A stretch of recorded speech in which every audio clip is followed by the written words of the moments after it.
Mihai se luptă cu datorii care l-au adus în pragul executării silite. Facturi, popriri, amenințări. Simte că e pe cale să piardă totul și nu mai are timp să găsească o soluție. Andreea trece printr-un divorț. Casa care însemna familie a devenit o povară.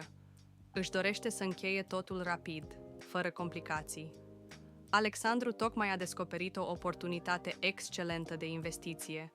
Un apartament ultracentral, scos la vânzare la un preț excelent, o oportunitate rară. Dar banii de care are nevoie sunt blocați într-un apartament moștenit, greu de valorificat. Știe că oferta e valabilă doar câteva zile și riscă să o piardă. 3 oameni, 3 povești complet diferite. Dar aceeași problemă.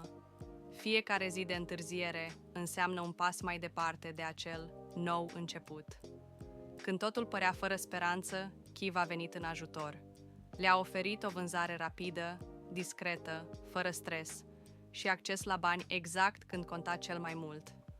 Toți au făcut un singur pas. Au apelat la Chiv, compania care cumpără proprietăți rapid, corect și discret. Fără obligații. Hai să vorbim. Chiv. Cu oameni. Pentru oameni.